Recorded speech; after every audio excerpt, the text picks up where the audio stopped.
Good evening. This is Rashad Mitchell comes to you live from my YouTube channel. I'm telling my part series. The week that was college football history review the 1989 college football season. This is the overview of the college football season 1989. Go over the overview as well as week one of the games that were played during week one of the 1989 season. So we're in the last decade, the last year of the decade of the 80s. So here we go. The overview of the college football season 1989. It was the year of Sal's Memorial, double Ericksons, and running shoots Heisman with no prisoners. So here we go. National newcomer Colorado became the team of the year through inspiration from the cancer-stricken quarterback Sal O'Nease. The Buffaloes posted a surprising undefeated regular season, an outright Big Eight crown, number one ranking at the close of the regular season, an Orange Bowl bid. Despite a bowl loss to Notre Dame in Miami, which postponed the school's first ever national title until 1990, Colorado enjoyed a great season played in teary-eyed honor of O'Nease, who died in September. What may have been a positive story about how sports could galvanize the community, how players could love a courageous teammate, simply the greatness of college football instead became a base tale of the national media devoured. The story spoke of exploitation of minority players, an unwed mother who happened to be the coach's daughter, crimes of various sorts, the infiltration of college football by gang members. Amidst as complicated and troublesome a situation as had occurred in recent times, the exciting football played by Colorado became practically a secondary story. In place of O'Nease, quarterback Darian Hagan, for one, had a brilliant year and become the sixth player in history to rush for 1,004 yards and pass for 1,002, for more than 1,000 yards each. Tailback Eric Bieniemy added 1,628 yards rushing as the Colorado offense finished second nationally in rushing and third in scoring. The Buffaloes' defense featured a hard-hitting linebacking core and dominating most of its foes. For better or worse, Colorado's twisted tale was the story of the year, but the Buffaloes were unable to hold the top ranking in the final poll. With the third national title in 7 years, Miami became the fourth straight independent to win the title, following Penn State in 1986, Miami itself in 1987, and Notre Dame in 1988. Since 1982, only one conference team had won a national title, and that was Oklahoma in 1985. The 1989 edition of the Big Bad Hurricanes of Miami won with defense, going a stretch of 10 quarters without surrendering a single point and holding 16s without a touchdown. Miami's decisive 27-10 win over Notre Dame on Thanksgiving weekend opened the door for its third title once the Irish did their part by deflating Colorado in the Orange Bowl. That win also allowed Miami to continue its remarkable streak of being top-ranked teams in each of 7 straight seasons. That the Hurricanes achieved all of this with a new head coach, Dennis Erickson, and won 3 titles with 3 different coaches, proved the system and talent base to be unparalleled. Miami closed the 1980s as the clear-cut team of the decade. It is likely no school ever dominated an entire decade as did Miami did in the 1980s. It is even more remarkable that the program was in such poor shape in competition with the NFL Dolphins in the early 1970s that school administrators considered dropping the program. As well as things went for Miami, Florida State, meanwhile, rocked the Hurricanes in a late October game and completed a 1989 with a 10-game winning streak. Still, the Seminoles had no shot at the title thanks to 2 upset losses to Southern Mississippi and Clemson to open the season. FSU's late charge netted the number 3 spot in the final AP poll. Meanwhile, defending champion Notre Dame had an August to forget by losing 4 stars to injury, disciplinary decisions, or academic suspension. Nonetheless, the Irish increased their consecutive win streak to 23 before the Miami loss, whipping 8 individual bowl teams, including the champions of the Big Eight, Colorado, Big Ten, Michigan, ACC, Virginia, and Pac-10, Southern California. Having beaten top-ranked Colorado in the Orange Bowl, scene of the only loss in the 2-year period, Coach Lou Holtz wondered why his Irish were not champions. The defeat to Miami, so fresh in voters' minds, the number 1 finish was impossible. The university succeeded in feeding the bottom line when it signed an exclusive $30 million television deal with NBC to broadcast every home game for 6 years, from 1990 to 1995. One coach who was denied opportunity to stop Colorado steamrolling was Barry Switzer, who was forced out at Oklahoma in June after a rash of student-involved incidents and accusations against the coach himself. Although the personal allegations went unsubstantiated, Switzer saw players in jail for attempted murder, gang rape, drug trafficking, and theft. The team also went on probation, so did in-state rival Oklahoma State, which was nailed for 63 violations and narrowly avoiding the dreaded death penalty. The NCAA used former Cowboy Hartley Dykes to bring down the program. Dykes set a record of sorts by getting 4 different schools in trouble with sordid tales of his recruitment. Meanwhile, Florida Gators saw Coach Galen Hall resign on October 8th under pressure, financially helping a player who faced a court order for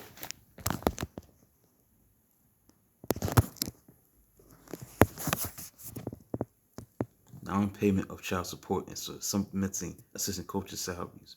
Both Eric Parsegian and Barry Switzer admitted on television that they had supplemented assistants' pay, while Bobby Bowden estimated that 90% of coaches did not realize there was a rule against it.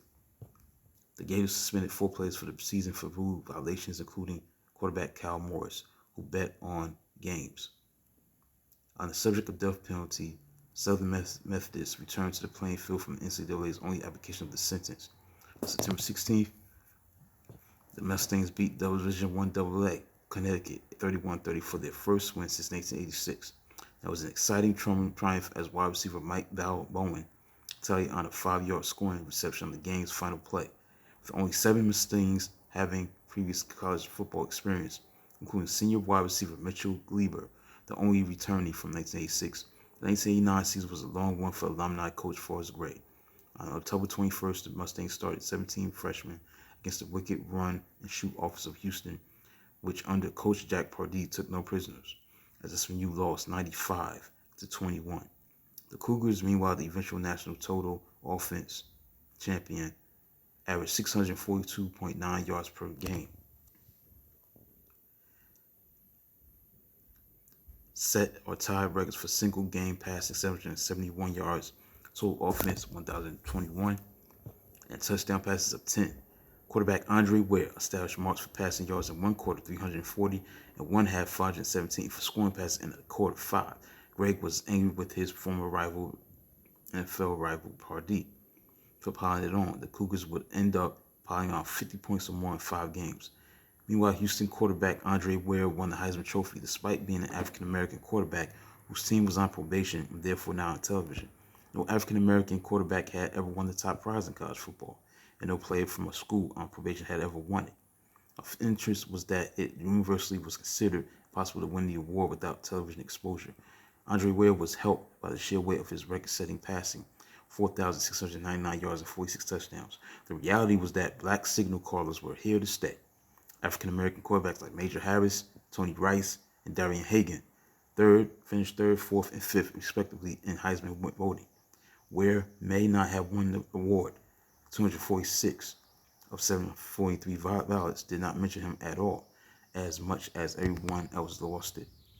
Proposition 42, surprisingly sponsored by the SEC, was passed after the NCAA convention to go into effect in 1990, denied scholarships to schools who could not meet standards like the minimum score of 700 on SAT tests, or 15 on ACT Plus 2.0 GPA on core curriculum of 11 academic courses, set by Prop 48, which had allowed those students to be redshirted. The only option for non-qualifying players now would be junior college. The NCAA Rules Committee had written 283 rules changes in the 1980s, most of any decade. In comparison, there were only 74 changes in the 1960s. Meanwhile, tailback Anthony Thompson of Indiana set records of 68 career touchdowns and 377 yards for single-game rushing against Wisconsin, but finished second in Heisman balloting due largely to the Hoosiers' inability to get to a bowl game. The biggest week for the Big Ten came in mid-December of the regular season. Bo Schembechler retired as Michigan head coach, effective after the Rose Bowl. He finished with a 234, 65-8 overall record with Miami of Ohio and Michigan, good enough for 5th all-time in wins at the time. Finally, Schembechler won the Big Ten, the 8-0 conference record, and just as finally, he lost the Rose Bowl to Southern California, 17-10, to run his record in Pasadena to a surprisingly dismal 2-8. Schembechler stayed on as a Michigan athletic director. Next day, the conference invited Penn State to join, which it did for football only at first. The Big Ten athletic directors, led by some regulars, complained that conference presidents made the decision without their input. Ironically, the new active leader in coaching wins with Bowles' retirement became Penn State coach Joe Paterno with 220 wins. Let's look at the milestones from 1989 college football season. You had with large-scale exodus of stars to NFL due to threatened wage scale for rookies. NFL changed draft eligibility policy to allow any player draft entry who had been on campus for 3 years. Meanwhile, kicking teams were prohibited for field goal and PAT attempts. Also, the rule was changed on offensive fumbles that go out of the opponent's red zone, end zone, which were not now to be awarded to defensive team at spot fumble. Fumbles that go out of bounds were now to be returned to spot fumble. College Football Association floated 16-team playoff plan to member schools, which voted it down by 3-1 margin.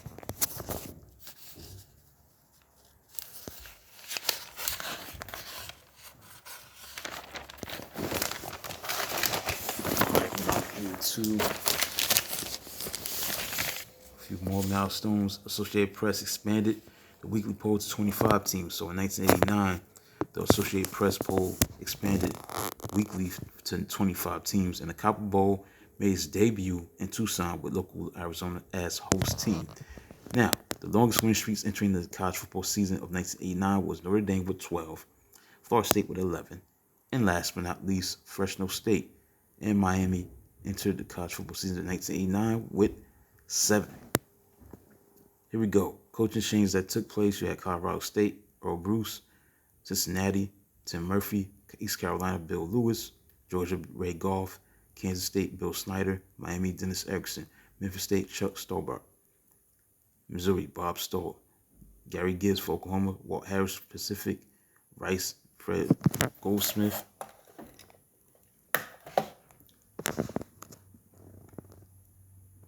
Al Luganbill, San Diego State, Sparky Woods, South Carolina, Forrest Gregg, Southern Methodist, Dennis Green, Stanford, Temple, Jerry Byrne,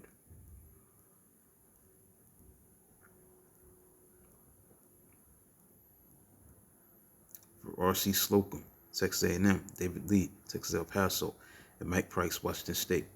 Preseason AP poll for top 25, 1989, we had number 25, Ohio State, number 24, North Carolina State, 23, Iowa, 22, Illinois, 21, Houston, number 19, Brigham Young, number 20, Pittsburgh, number 18, Arizona, 17, West Virginia, 16, Alabama, 15, Oklahoma, number 14, Colorado, 13, Syracuse, 12, Clemson, 11, Penn State, number 10, Arkansas, 9, UCLA, 8, Auburn, 7, Louisiana State, 6, Florida State, 5, Southern California, number 4, Miami, number 3, Nebraska, number 2, Notre Dame, and number 1, Michigan. So we're going to start with college football week 1.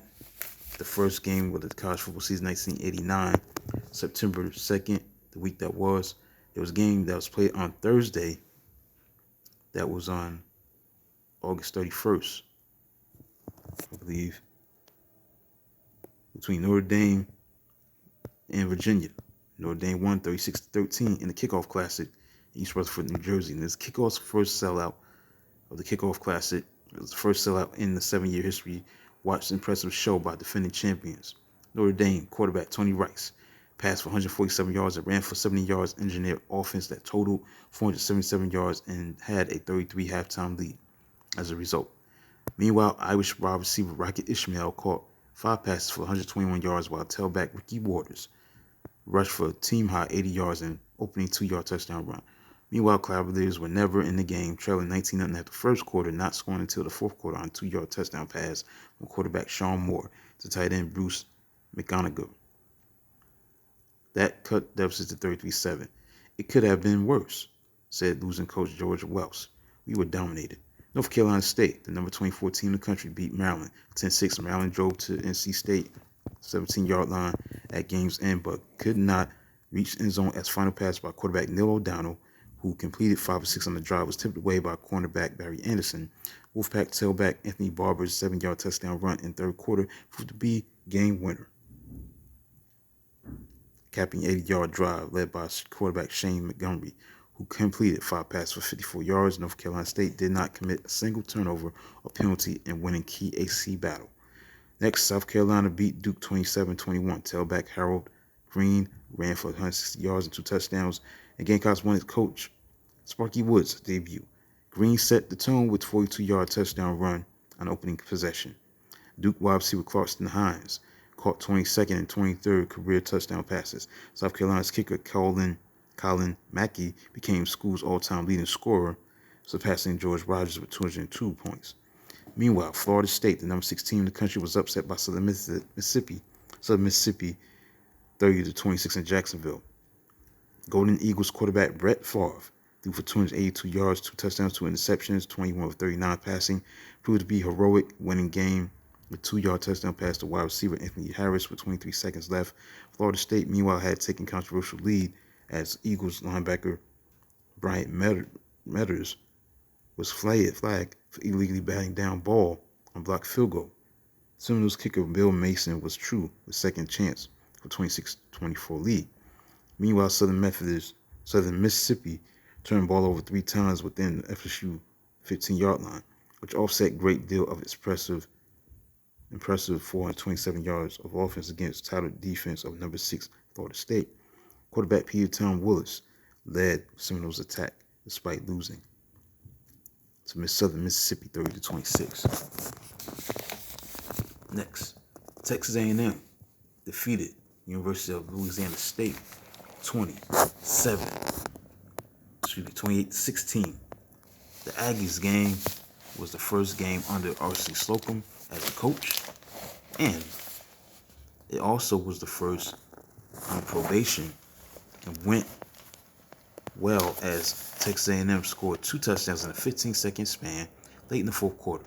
Now, after 20 yards run by fullback Robert Wilson, who had 121 yards on 15 carries, put A&M up 21-10 with 2:58 to go. Now, cornerback Kevin Smith returned interception 40 yards for 28-10 cushion. Tigers mounted late drive to quarterback Tommy Hotson's second touchdown pass. The Aggie safety Larry Horton had zipped 92 yards with opening kickoff. A&M tailback Darren Lewis was held to 55 yards on 17 carries. Meanwhile, tailback Harvey Williams of LSU was completely blanketed for 32 yards rushing on 13 carries. This win was first for the Aggies since highly competitive series resumed in 1986. Rice beat SMU 35-6. The Mustangs returned to playing football after a 2-year absence. A new program opened with miserable results because on-campus Ownby Stadium hosted its first game since 1948. Lowly Rice, losers of 18 straight games, routed the Ponies after a slow start. Quarterback Donald Hollis, 222 yards, 2 touchdowns passing, 82 yards, 2 touchdowns. The rushing led Owls, who had not beaten SMU since 1976 at the time. Mustangs managed short-lived 3-0 lead after recovery of fumble opening kickoff led to kicker Matt Lomenick field goal with only 41 scholarships. Players and 18 freshman starters, Mustangs were in for a long year. I want to give SMU credit for fighting their guts out, said Rice coach Fred Goldsmith. And on Monday, Illinois beat Southern California 14-13. This intersectional tilt was originally scheduled for Moscow as the Glass-Nost Bowl, but idea was nixed. Once Illini switched to shotgun offense, quarterback Jeff George heated up, throwing pair of fourth-quarter touchdown passes. Illinois wide receiver Sean Wax scored off-tip pass for a 53-yard touchdown, and George capped an 80-yard drive in which he hit 6 of 8 throws. A 20-yard touchdown pass to wide receiver Stephen Williams. USC, whose only touchdown came on defensive back Marcus Hopkins' return of black punt, featured the debut of freshman quarterback Todd Marinovich. After the Illinois go-ahead touchdown, Marinovich threw interception to Illinois safety Henry Jones. A considerable reversal. Southern California now had been tagged a 4-game losing streak to Big Ten teams after having served up 17 straight wins. And finally, on Monday, Colorado beat Texas 27-6 as quarterback Darian Hagan was impressive in first Colorado start, running for 116 yards and a touchdown while passing for 95 yards and another touchdown. Hagan raced 75 yards on game's second play, set up opening score. So back Airbnb's 1-yard run. Moments later, Hagan found halfback George Hemingway for 5-yard touchdown pass that gave Colorado 14-0 lead.